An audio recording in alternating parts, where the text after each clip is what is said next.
that we have moved the Discord people moved from MongoDB to Discord, MongoDB to Cassandra DB.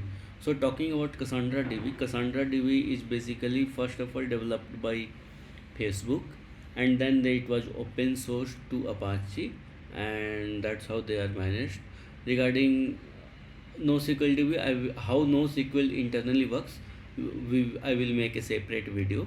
Okay, but here just to explain here, they have written the Cassandra, that Cassandra can be called as a KKV store.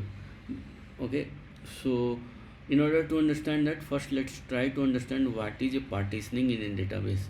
So when the data is very big, so what we can do, we can partition it, and there are two ways to partition. Horizontal partitioning, in which the number of rows are added to one server, and the second number of rows are added to another server, and third number of rows are added to another server. So this partitioning can happen in any way. I mean, the number of rows can be anything, that depends upon us and the requirement. Okay, and the other partitioning is called vertical partitioning, where we define that these number of columns will go in another DB, and these number of columns will go in another DB. Okay, so this is called partitioning. Okay, now in order to describe here Cassandra, they are using a term called KKV store, means key value store. The first key represents a partition, means on which node the data I am searching is stored. Okay, and the second key represents the primary key, and this is also the key on which the data is sorted in that partition. Okay, so that's how we search, and this is the value. So and based on this value I want to fetch the data. Okay, so you can think of partition as a ordered dictionary. Let's say I want to ABCD is there, so all the words from A, I want to search a word for A. Okay, then let's say I want to search for apple, so we will go by APPLE, right? So that's how. Okay, and they also changed their primary key while coming to this new schema in the Cassandra. Earlier they were using primary key as a channel ID, and indexing was on created timestamp. Okay, but timestamp, at a particular time a lot of data can come, right? So that's why it was tough for them to determine the bucket. Okay, so what they did, they used a message ID, and luckily the message ID in Discord is a snowflake, means the message ID can be chronologically sorted.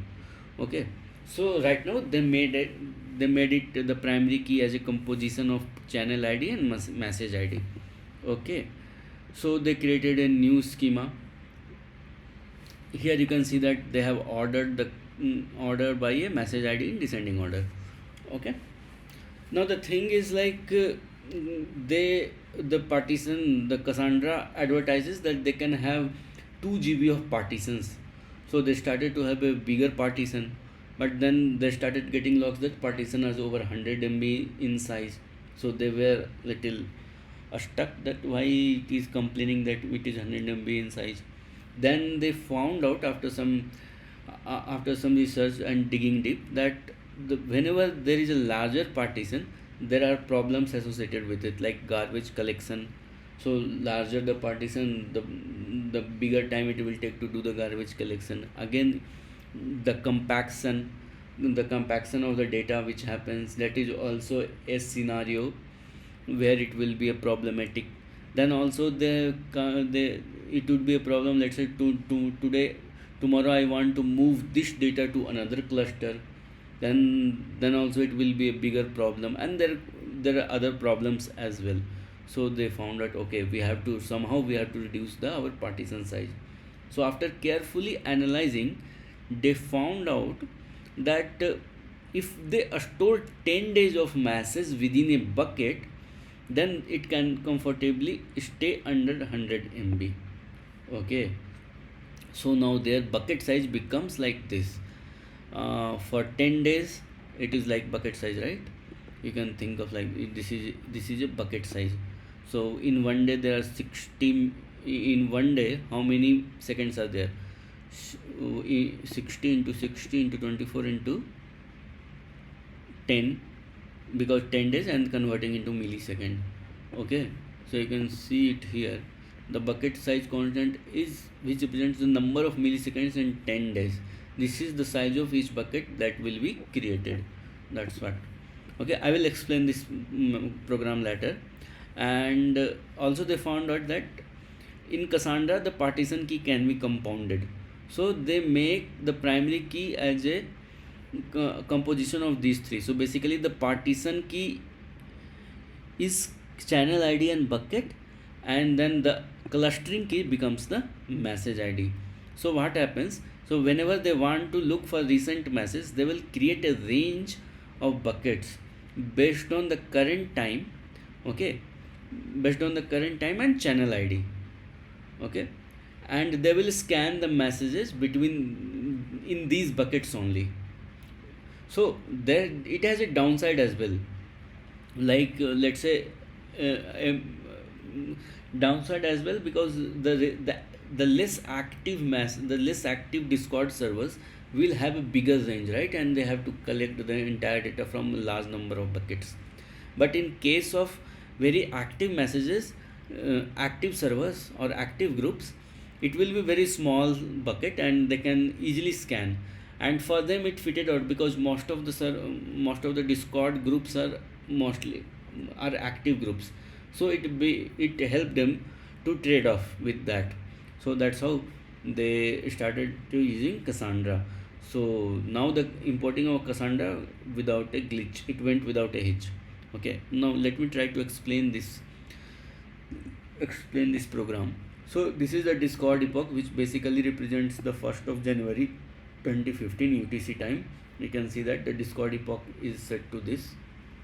Okay, so you can find out that.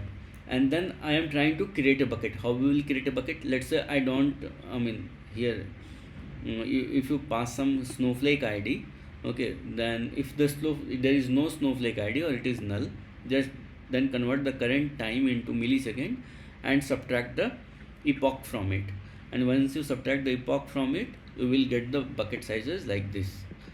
Okay, similarly, if you have the snowflake ID, then by moving the 22 bits to the right shift, you can get the timestamp value from that, and then again you can get the bucket ID. So in which bucket we are trying to refer. Okay, or basically a bucket ID, whether you want to create a bucket ID for storing or you want to fetching, in both cases it will work out. And this is for creating a range of buckets where you will scan the messages.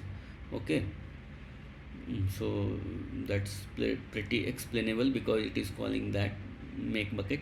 Okay, so that is the thing. In next video we will talk about what are the other problems they faced.